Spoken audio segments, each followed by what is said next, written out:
පසුගිය 28 පෙබරවාරි මාසයේ අන්තිම දවස සෙනසුරාදා අලුයම් කාලයේ ඇමරිකා එක්සත් ජනපදයේ සහ ඊශ්‍රායලය ඉරානයට දැවැන්ත ප්‍රහාරයක් එල්ල කළා. එය ඇමරිකානු ජනාධිපති ඩොනල්ඩ් ට්‍රම්ප් හැඳින්වුවේ Major Combat Operations කියලා. දැන් ඒ යුද්ධය සිදු වෙමින් තිබෙනවා. ඇමරිකාව සහ ඊශ්‍රායලය ඉරානයට පහර දෙනවා. ඉරානයේ විශාල ජීවිත හානියක්, දේපල හානියක් සිදු වී තිබෙනවා. ඉරාන පාලන තන්ත්‍රයේ ප්‍රධානිය ඔවුන්ගේ භාෂාවෙන් උත්තරීතර නායක කියලා හඳුන්වන අයතොල්ලා ඛමේනි ඝාතනය වුණා. ඔහුගේ දියණිය, ඔහුගේ බෑනා සහ මුණුපුර ඒත් ඝාතනයට ලක් වුණා. මේ යුද්ධය ආරම්භ වීමට පෙර සිටම ඉරානය කිව්වා අපට පහර දුන්නොත් අපි පෙරලා පහර දෙනවා. විශේෂයෙන් මැද පෙරදිග කලාපයේ නැත්නම් ගල්ෆ් කලාපයේ තිබෙන ඇමරිකානු හමුදා කඳවුරු වලට. ගල්ෆ් කලාපයේ සෞදි අරාබිය, ඕමානය, කටාර්, එක්සත් අරාබි එමීර් රාජ්‍ය, කුවේට්, බහරේන් සහ ඉරාක්. මේ ගල්ෆ් කලාපයේ රටවල ඇමරිකානු යුද කඳවුරු, ස්ථිර කඳවුරු, හමුදා කඳවුරු 19ක් පමණ තියෙනවා. ඒවායේ රඳවා සිටින සෙබළුන්ගේ සංඛ්‍යාව 40,000 50,000 අතර. ඒ කඳවුරු වලට පහර දෙන බව ඉරානය ප්‍රකාශ කළා. දැන් ඉරානය ඒ ප්‍රකාශය ක්‍රියාත්මක කරමින් ඉන්නවා. මේ යුද්ධය තාම දරුණු ලෙස ඇවිල්ලා යමින් තිබෙනවා. එය අවසන් වෙන්නේ කෙසේද, කවදාද යන්න මේ මොහොතේ කිසිවෙකුට කියන්නට බෑ. ඉතින් මේ යුද්ධයට හේතුව කුමක්ද? ඇයි මේ විදියට යුද්ධ කරන්නේ? ඒ ප්‍රශ්නයට පිළිතුරු දීමට පෙර මම සිතනවා මේ යුද්ධය කොයිතරම් නීත්‍යානුකූලද කියන කාරණය අවධානයට යොමු කරන්න. දැනට ලෝකයේ පිළි අරගෙන තිබෙන අන්තර්ජාතික සබඳතා පාලනය කරන සියලු සම්මුතීන්ට මෙය පටහැනි. එය අමුවේ නිර්දය ලෙස සාහසික ලෙස උල්ලංඝනය කිරීම.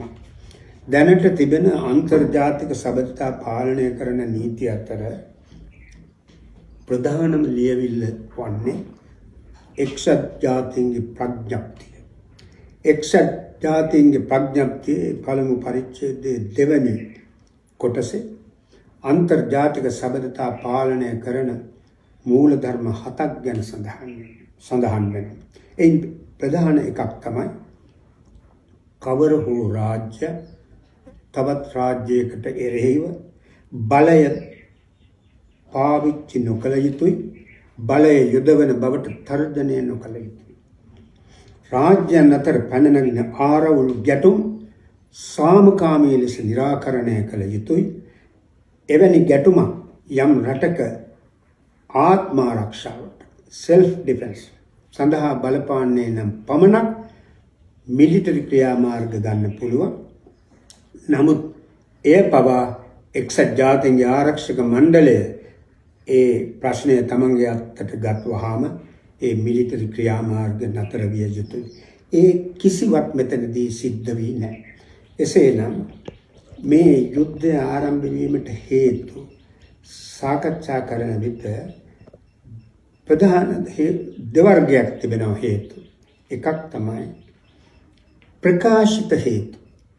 ඒ කියන්නේ ඇමරිකාව, ඊශ්‍රායලය සහ ඒ කඳවුරට පක්ෂපාතී පාර්ශවය ප්‍රහාරය යුද්ධය සාධාරණීකරණය සඳහා ඉදිරිපත් කරන ප්‍රකාශිත හේතු. දෙවනුව තිබෙනවා අප්‍රකාශිත හේතු. මේ අප්‍රකාශිත හේතුව ඇමරිකානු පාර්ශවයෙන් ඊශ්‍රායලයෙන් මේ යුද්ධය ගැන තොරතුරු වාර්තා කරන බටහිර ඒකාධිකාරී සංනිවේදන ආයතන වලින් එළියට එන්නේ නැහැ. වෙනත් මූලාශ්‍ර ඇසුරෙන් තමයි එය අඳුනා ගන්නට පිළිවන් වන්නේ. මම කැමති ප්‍රථමයෙන්ම අප්‍රකාශිත හේතු මොනවද කියලා ඊටම ලුහුණින් කතා කරලා සාක්ෂි සහිතව ඉන්පසුව ප්‍රකාශිත හේතු මොනවද, ඒවා කොයිතරම් තර්කානුකූලද, යුක්තිසාගතද කියන එක ගැන අපගේ මතය අදහසද සඳහන් කරන්න. මේ අප්‍රකාශිත හේතු ගැන කියන විට අප ඉතිහාසයේ ටිකක් පිටුපසට යමු. මම මුලින්ම කැමති ගෙවී ගිය 2025 වර්ෂයට යන්න. 2025 වර්ෂයේ ජූනි මාසයේදී ප්‍රථමයෙන් ඊශ්‍රායලයේ ඉරානයට පහර දුන්නා. විශේෂයෙන් ඉරානයේ න්‍යෂ්ටික පහසුකම් තිබෙන ප්‍රදේශවලට ඉරානය ප්‍රතිප්‍රහාරයක් කළා. ඊට පස්සේ ජූනි මාසයේදීම ඇමරිකා එක්සත් ජනපදයේ මහ පරිමාණ මෙහෙයුමක් කළා. ඩොනල්ඩ් ට්‍රම්ප්ගේ වචන වලින් කියනවා නම් ඉරානයේ න්‍යෂ්ටික පහසුකම් විනාශ කිරීම සඳහා මේ යුද්ධය ප්‍රකට වී තිබෙනවා. දැන් 12 දින යුද්ධය කියලා මැද පෙරදිග කලාපය. එක අවස්ථාව එහෙමනම් පසුගිය පෙබරවාරි 28 ආරම්භ වුණේ හදිසියෙ නෙවෙයි. මේක අතීත කතාවක් තිබෙන සිදුවීම් දාමයක්. දැන් මම තව ටිකක් ඉතිහාසයේ පිටුපසට යනවා. 2001 දක්වා 2001 සැප්තැම්බර් මාසයේ 11 වෙනිදා අල් ක්වේඩා ත්‍රස්තවාදී ව්‍යාපාරය කණ්ඩායම ඇමරිකාවේ නිව්යෝක් නුවර වෙළඳ මධ්‍යස්ථාන ගොඩනැගිලි දෙකට පහර දී බිමට සමතල කළා. ඊට අමතරව ඔවුන් පෙන්ටගනයට පහර දුන්නා. මේ ප්‍රහාරයෙන් පසු එදා ඇමරිකාවේ සිටි ජනාධිපති ජෝර්ජ් බුෂ්, කනිෂ්ඨ ජෝර්ජ් බුෂ් යුද්ධ මෙහෙයුමක් ආරම්භ කළා war on terror කියලා. ඒ කියන්නේ ත්‍රස්තවාදයට විරුද්ධ යුද්ධය. ඔවුන් ප්‍රථමයෙන් ඇෆ්ගනිස්තානය ආක්‍රමණය කළා, දෙවනුව ඉරාකය ආක්‍රමණය කළා. මෙය දිගින් දිගට ගියා. ඒ සැප්තැම්බර් 11 නැත්නම් මේ විවහාරයේදී කියන්නේ 9/11 කියලා. 9/11 ඇටැක් එකෙන් පසුව ඇමරිකාවේ ආරක්ෂක දෙපාර්තමේන්තුව මැද පෙරදිග කලාපයේ බෙහෙවීම සඳහා ක්‍රියාත්මක කිරීම සඳහා යුද සැලැස්මක් සම්පාදනය කළා. මේ යුද සැලැස්ම ගැන හෙළි කරනවා, ප්‍රසිද්ධියේ හෙළි කරනවා ඇමරිකානු යුද හමුදාවේ ජෙනරාල්වරයෙකු වන, දැන් ඔහු සේවයේ නැහැ, general Wesley clerk. Wesley clerk ඉතා ප්‍රබල මිලිටරි චරිතයක් එක්සත් ජනපදයේ. ඔහු නේටෝවේ අනදෙන නිලධාරියෙක්. නේටෝ කියන්නේ ඔබ කවුරුත් දන්න විදියට උතුරු අට්ලාන්තික් ජිවිසුම් සංවිධානය. එනම් එක්සත් ජනපදයේ ප්‍රමුඛ නේටෝ අට්ලාන්තික් බලවතුන්ගේ යුද හවුල, යුද සන්ධානය, මිලිටරි අලයන්ස් එක. වෙස්ලි ක්ලාක් නේටෝ සර්බියාවට එරෙහිව 1998 කරපු යුද්ධයේදී හිටපු අනදෙන නිලධාරියා. ඔහු 2006 එක අවස්ථාවක ඇමරිකාවේම තිබෙන ඩෙමොක්‍රසි නව් නමැති රූපවාහිනී නාලිකාවක් සමග සම්මුඛ සාකච්ඡාවක් කරනවා. ඒ සාකච්ඡාවේදී ඔහු මේ රහසිගත සැලැස්ම ගැන සඳහන් කරනවා. මොකක්ද මේ සැලැස්ම තියෙන්නේ? ඒ සැලැස්ම තියෙනවා ඇමරිකාව නැත්නම් ඇමරිකාවේ ආරක්ෂක දෙපාර්තමේන්තුව, දැන් කියන විදිහට නම් යුද දෙපාර්තමේන්තුව, ඩිපාර්ට්මන්ට් ඔෆ් වෝ, සැලසුම් කළා අවුරුදු 5ක් ඇතුළත මැද පෙරදිග කලාපයේ රටවල් 7ක් වට්ටන්න, පිනදමන්න. මොනවද ඒ රටවල්? ඉරාකය, ලිබියාව, සිරියාව, සුඩානය, සොමාලියාව, ලෙබනන්, ඉරාන්. දැන් ඔබට තේරුම් ගන්න පුළුවන් පෙබරවාරි 28 ආරම්භ වෙන්නේ පමාවී හෝ ඒ හදපු සැලැස්ම තමයි. ඇයි ඉරානයට පහර දෙන්න ඕන? ඇයි මැද පෙරදිග කලාපය පාලනය කරන්න බලවතුන්ට අවශ්‍ය වෙන්නේ? අපි මෙතනදි කෙටියෙන් හෝ තේරුම් ගන්න ඕන අද තිබෙන ලෝක රටාවේ ස්වභාවය. අද අපි ජීවත් වන ලෝකයේ මේ ප්‍රජාතන්ත්‍රවාදය, මානව හිමිකම්, යහපාලනය, මාධ්‍ය නිදහස, මේ කුමන උත්තුංග පරමාර්ථ ගැන කතා කළත් සත්‍ය වශයෙන්ම ලෝකය දේශපාලන, ආර්ථික, මිලිටරි, සංස්කෘතික, සමාජීය හා තාක්ෂණික වශයෙන් හසුරුවන්නේ පාලනය කරන්නේ ලෝකයේ ධනවත් සහ බලවත් රටවල් 11. මේ 11 අතර ඉතාම ප්‍රබල කණ්ඩායම තමයි ඇමරිකා එක්සත් ජනපදය, එක්සත් රාජධානිය, යුරෝපා සංගමය, ඔවුනට සහාය දෙන ඔස්ට්‍රේලියාව, දකුණු කොරියාව, සිංගප්පූරුව මේ ආදී රටවල් සමූහය. මේ රටවලට අවශ්‍යයි ලෝකය පාලනය කරන්න. ආර්ථික වශයෙන්, දේශපාලන වශයෙන් සෑම පැත්තෙන්. ඇයි? මේ රටවල් ඉතා ඉහළ ආර්ථික වර්ධනයක් අත් කරගෙන තිබෙනවා. ඒ රටවල ජනතාවට ඉහළ ජීවන මට්ටමක් තිබෙනවා. ඒ නිසා තමයි අපේ රටවල තරුණියෝ උත්සාහ කරන්නේ ඒ රටවලට යන්න. ඔවුන් ඒ ඉහළ ආර්ථික වර්ධනයේ ජීවන මට්ටම අත් කරගෙන තිබෙන්නේ හුදෙක් තමන්ගේ ශක්තියෙන්, තමන්ගේ ඥානයෙන්, දැනුමෙන් පමණක් නොවේ. සෙසු රටවල සම්පත් ආර්ථික අතිරික්තය නිර්දය ලෙස, කොල්ලකාරී ලෙස පැහැර ගැනීම. මේ පිළිබඳ සාක්ෂි ඉතා විශාල සංඛ්‍යාවක් තිබෙනවා. මම එක කරුණක් සඳහන් කරන්න. බ්‍රිතාන්‍යය ඉන්දියාව පාලනය කළා. 1738 සිට 1938 දක්වා කාලය ඇතුළත බ්‍රිතාන්‍යයන් ඉන්දියාවෙන් පැහැරගත් ධනයේ වටිනාකම ඇමරිකානු ඩොලර් ට්‍රිලියන 45. කවුද මේක කියන්නේ? ඉතාම සියුම් අධ්‍යයනයකින්, පර්යේෂණයකින් පසුව ඉන්දියාවේ ආර්ථික විද්‍යා මහාචාර්ය යුවලක් වන ප්‍රභාත් පත්නායක සහ උත්සාහ පත්නායක ලියූ ග්‍රන්ථයක තවත් බොහෝ මූලාශ්‍රවල මේ කොල්ලය ගැන සඳහන් වෙනවා. ඉතින් මෙන්න මේ විදිහට ඔවුන් අත්කරගත්ත ආධිපත්‍යය තියාගන්න නම් ලෝකය පාලනය කරන්න ඕන. ලෝකයේ කවර හෝ රටක ඇමරිකා එක්සත් ජනපදයේ බටහිර කඳවුරේ ආධිපත්‍යය බහරගන්න අකමැති ආණ්ඩුවක් තිබෙනවා නම් එය පෙරලා දමන්න ඕන. ඒ සැලැස්ම තමයි අර ජෙනරාල් වෙස්ලි ක්ලාර්ක් 2006 දී ඩෙමොක්‍රසි නව් නමැති රූපවාහිනී චැනලයට හෙළි කළේ. ඔබ කැමති නම් අදත් YouTube අවකාශයේ වෙස්ලි ක්ලාර්ක්ගේ මේ සාකච්ඡා දකින්න සවන් දෙන්න පිළිවන්. අද ඊට අමතරව එක්සත් ජනපදයට ඒ ප්‍රමුඛ කඳවුරේ ආධිපත්‍යයට තර්ජනයක් මතුවලා තියෙනවා. තවත් බලවත් සහ ධනවත් රටවල් කිහිපයක් උඩට ඇවිත් තිබෙනවා.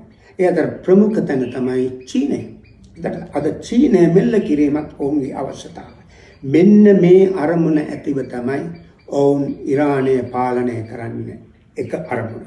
තව ප්‍රධානම දෙයක් තමයි මැද පෙරදිග කලාපයේ, විශේෂයෙන් ගල්ෆ් කලාපයේ තෙල් සම්පත තමන්ගේ අතේ තබා ගැනීම. දැනට හඳුනාගෙන තිබෙන ලෝකයේ තෙල් නිධි වලින් දල වශයෙන් 65% පමණ තිබෙන්නේ ගල්ෆ් කලාපේ. සෞදි අරාබිය, ඉරානය, ඉරාකය, කුවේට්, ඕමාන්, එක්සත් අරාබි එමීර් රාජ්‍ය, මෙන්න මේ කියන රටවල බහරේන් මේ තෙල් ප්‍රමාණයෙන් 25% පමණ මේවා හරියටම නිවැරදි නැහැ දල වශයෙන්. සෞදි අරාබිය 12%, ඉරාකය 9%, ඉරානය. අද සෞදිය ඇමරිකානු කඳවුරේ ඉතාම කුළුපග මිත්‍ර රට. 2003 දී ආක්‍රමණය කළ ඉරාකයේ යටත් කරගත්තට පස්සේ ඉරාකයේ තෙල් සම්පත පාලනය කරන්නේ නැවත බරක් බටහිර තෙල් සමාගම්. දැන් ඉරානයත් ඒකට යටත් කර ගන්න ඕන. මෙන්න මේ අරමුණු තමයි මේ ප්‍රහාරය පිටුපස තිබෙන නොකියන අප්‍රකාශිත තොරතුරු. අපිට මේ යුද්ධය ගැන තොරතුරු එන්නේ, අපිට දැනගන්න තිබෙන්නේ බටහිර ඒකාධිකාරී sannivedana මූලාශ්‍ර වලින්.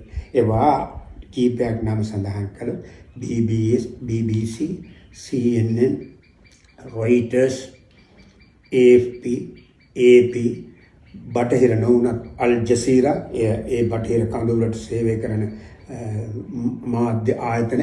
මේ මාධ්‍ය ඔස්සේ අපට එන්නේ තෝරගත්ත තොරතුරු, විකෘති කරන ලද තොරතුරු, සමහර විට වසන් කරන ලද තොරතුරු. ඔවුන් කිසි විටකත් කියන්නේ ඇමරිකාවට ඉරානයේ තෙල් සම්පත පැහැර ගන්න ඕන කියන කතාව කියන්නේ. අද ඔබ බටහිර මාධ්‍ය බැලුවොත් ඔවුන් මේ යුද්ධය සාධාරණීකරණය කරමින් තමයි තමන්ගේ වාර්තා සම්පාදනය කරන්නේ. දැන් අපි බලමු ප්‍රකාශිත හේතු මොනවද? ඇමරිකානු ඊශ්‍රායල් පාර්ශවය ඔවුන් වෙනුවෙන් සේවය කරන බටහිර ඒකාධිකාරී මාධ්‍ය ජාලය, බටහිර මාධ්‍ය ජාලය පරිබාහිරව සිට බැහැර සිට අධිරාජ්‍යවාදී ලෝක රටාවට උදව් කරනවා නොවේ.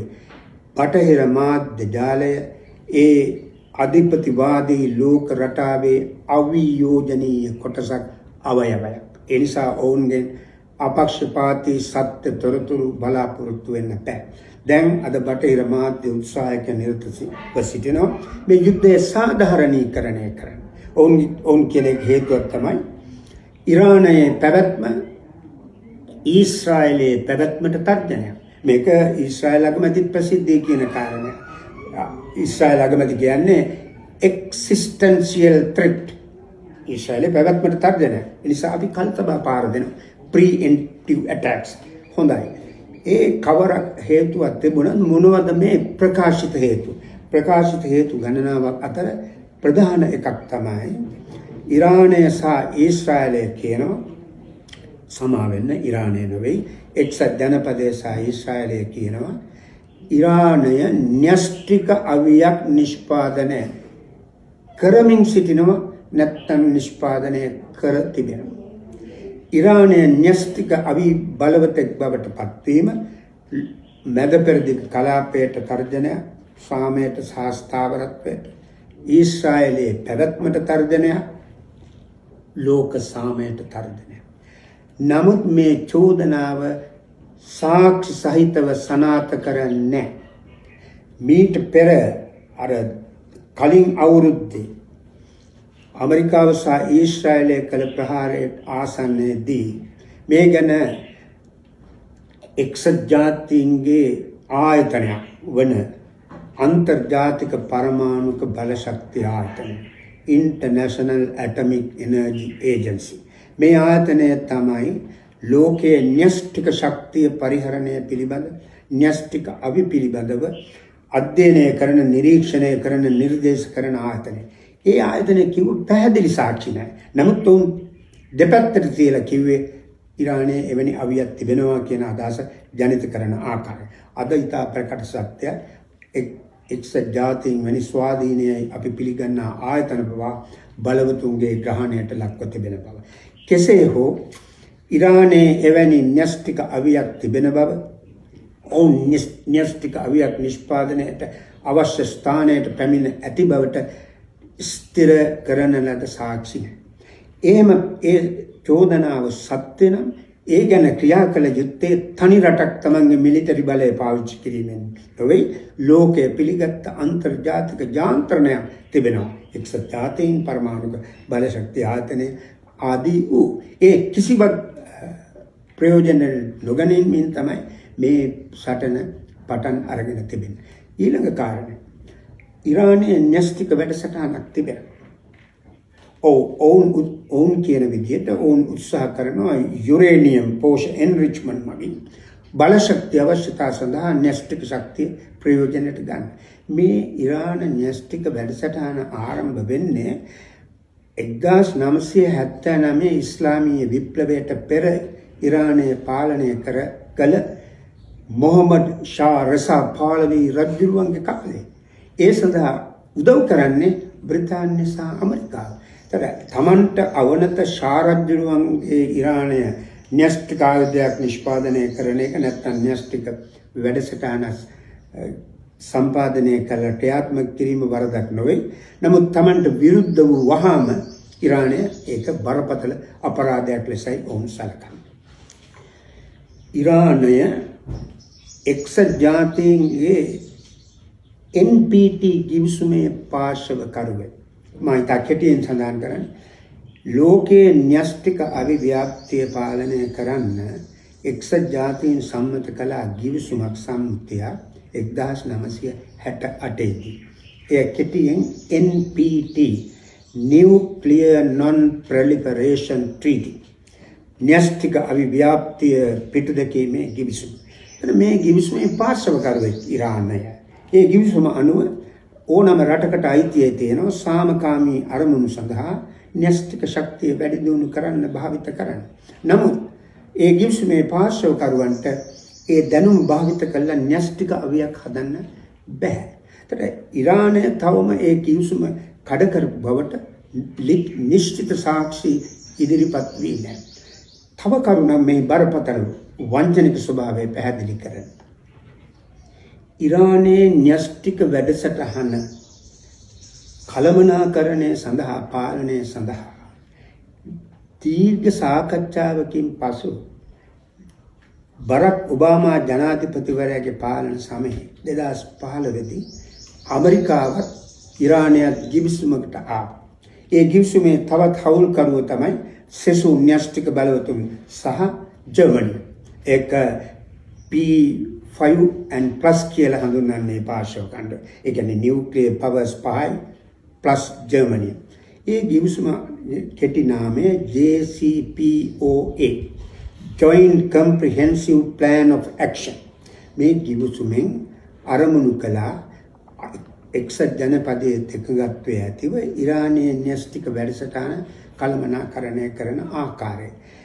අද ඉරානයට එරෙහිව පහර දෙන ඩොනල්ඩ් ට්‍රම්ප් ජනාධිපතිවරයාගේ පළමු දුර කාලයේ 2018 දී ඇමරිකාව ට්‍රම්ප්ගේ තීරණය අනුව JCPOA ගිවිසුමෙන් ඒකපාර්ශ්විකව ඉවත් වුණා. එහෙම ඉවත් වුණු රට තමයි අද ඉරානයට චෝදනා කරන්නේ ඉරානයේ න්‍යෂ්ටික අවියක් හදන බව. මේ වංචනික භාවය එතනින් අවසන් වන්නේ නැහැ. 2025 ඇමරිකාව ඉරානයට පහර දෙන විටත් ඉරානය සහ එක්සත් ජනපදය අතර ඕමාන් රාජ්‍යයේදී ඕමාන් අගනගරයේදී සාකච්ඡා මාලාවක් පැවැත්වමින් තිබුණා. ඒ ගිවිසුම අලුත් කරන්න න්‍යෂ්ටික වැඩසටහන කළමනාකරණය සඳහා එකඟත්වයකට එන්න. එහි 5 වෙනි වටය ආරම්භ වීමට තිබියදී ජූනි 23 වෙනිදා දවස් දෙකකට පෙර තමයි ඇමරිකාව ඉරානයට පහර දුන්නේ. දැන් මෙවරත් එමය. මෙවරත් සාකච්ඡා සිදු වෙමින් තිබුණා. ඔය පෙබරවාරි 28 පහර දුන්නේ. ඊට පස්සේ මාර්තු 2 වෙනිදා සඳුදා නැවත සාකච්ඡා ආරම්භ වීමට නියමිතව තිබියදී සැලසුම් කර තිබියදී මේන් පැහැදිලි වෙනවා එක්සත් ජනපදයේ සහ ඊශ්‍රායලයේ ඉදිරිපත් කරන ප්‍රකාශිත හේතු මුළුමනින් අසත්‍ය බව. ඊළඟට මොවුන්ගේ ප්‍රකාශිත හේතුවලින් එකක් තමයි ඉරානය ඇමරිකාවේ ආරක්ෂාවට ඊශ්‍රායලයේ ආරක්ෂාවට තර්ජනයක් කියන එක. ඇමරිකාවේ ආරක්ෂාවට ඉරානය තර්ජනයක් වන ආකාරය ගැන කිසිදු සාක්ෂියක් නැහැ. නමුත් ඊශ්‍රායලය පිළිබඳ ඒ දෙරට අතර ගැටුමක් තියෙනවා. ඊශ්‍රායලයේ බිහි උදාසිත මේ දෙරට අතර ගැටුමක් තියෙනවා. ඉරානය විශ්වාස කරනවා ඊශ්‍රායලයේ නැමැති රාජ්‍යය හදලා තියෙන්නේ පලස්තීන ජනයාට අයත් භූමියේ. ඒ නිසා ඊශ්‍රායලය විනාශ කළ යුතුයි කියලා. නමුත් ඒ විශ්වාසය තිබෙන නමුත් ඉරානය ඊශ්‍රායලයේ විනාශ කිරීම සඳහා තවම ක්‍රියාත්මක සැලැස්මක් සම්පාදනය කළ නැහැ. මෙවැනි ගැටුම් රටවල් අතර ඇතිවීම ලෝකයේ සාමාන්‍ය සංසිද්ධියක්. එවැනි ගැටුම් විසඳීම සඳහා විශාල අන්තර්ජාතික යාන්ත්‍රණයක් තිබෙනවා. එක්සත් ජාතීන්ගේ අධිකරණය තියෙනවා ICJ, International Court of Justice, එක්සත් ජාතීන්ගේ මහා මණ්ඩලය, එක්සත් ජාතීන්ගේ ආරක්ෂක මණ්ඩලය. මේ කිසිවක් ගැන තැකීමක් නැතිව තමයි මේ ප්‍රහාරය කොට තිබෙන්නේ. ඉතින් අපේ කියවීම මේ යුද්ධයේ පිටුපස තිබෙන්නේ මුළු මහත් ලෝකයම තමන්ගේ අවනතභාවය තබා ගැනීමට. එහෙම නැත්නම් ඩොනල්ඩ් ට්‍රම්ප් තමන්ගේ පළමු දුර කාලයේ දෙවැනි දුර කාලයේ නිතර කියන මේක් ඇමරිකා ග්‍රේට් අගේන් කියන අරමුණ ඉලක්කය සැලැස්ම සාර්ථක කර ගැනීම සඳහා ලෝකයේම පාලනය කරන්න ගන්න උත්සාහයේ ප්‍රතිඵලයක්. දැන් මේක ඉරානයට පමණක් සීමා වෙන්නේ නැහැ. ඉරානයට පහර දීලා වැට්ටුව විට ඒ රටේ ආණ්ඩුව රෙජිම් චේන්ජ් එකක් කළ විට ඒක ඉරාන්, චීනය, රුසියාව දුබල කරන්න, ඒ කියන්නේ තමන්ට තිබෙන බලවත් අභියෝග දෙක ඒ රටවල් දෙක දුබල කරන්න, හුදකලා කරන්න ආධාර වෙනවා. ඩොනල්ඩ් ට්‍රම්ප්ගේ ව්‍යාපෘතිය මෙතනින් අවසන් වෙන්නේ නැහැ. ඔහු කියුබාවට තෙල් සපයන එක නතර කරලා තිබෙනවා. ඔහු ස්වාධීන ස්වෛරී රාජ්‍යයක් වන වෙනිසුලාවට දෙවන්ත ප්‍රහාරයක් කළා. ඒ රටේ ජනාධිපතිවරයා පැහැරගෙන ගියා. නමුත් බටහිර මාධ්‍ය කිව්වේ ඔහු අරගෙන ගියා කියලා. ඔහු රැගෙන ගියා නෙවෙයි, සත්‍ය වශයෙන්ම ඒක ඇබ්ඩක්ෂන් එකක්. කිඩ්නැප් කළා, පැහැර ගැනීම. ඉතින් මේ සමස්ත ව්‍යාපෘතියම අරමුණ 1933 දී ජර්මනියේ බලයට ආපු හිට්ලර්ට ජර්මනිය මුල් කොටගෙන ආර්ය අධිරාජ්‍යයක් ගොඩනගා මුළු ලෝකයම පාලනය කිරීමට තිබුණු වියරු උවමනාව තමයි මෙතන නියෝජනය වෙන්නේ. එතන මේ උවමනාව පිටපස තියෙනවා මතවාදී කාරණයක්. ඒ තමයි ධනේශ්වර ආර්ථික සමාජ ක්‍රමය. ධනේශ්වර ක්‍රමයට පවතින්න බෑ නිරතුරුව ව්‍යාප්ත වෙන්නේ නැතුව, නිරතුරුව වර්ධනය වෙන්නේ නැතුව. ධනේශ්වර ක්‍රමයට නිරතුරුවම අලුත් වෙළඳපොළ අවශ්‍යයි. ශ්‍රම වෙළඳපොළ, අමුද්‍රව්‍ය වෙළඳපොළ, තාක්ෂණ වෙළඳපොළ අවශ්‍යයි. මෙන්න මේ අධිරාජ්‍යවාදී, අධිපතිවාදී, ස්වාර්ථකාමී ව්‍යාපෘතිය තමයි අද සිදුවෙමින් තිබෙන විනාශකාරී ඉරාන එක පාර්ශවයක්, අනික් පාර්ශවයෙන් එක්සත් ජනපදයේ සහ ඊශ්‍රායලය සහ ඔවුන්ට සාය දෙන රටවල් අතර සිදුවෙමින් තිබෙන්නේ.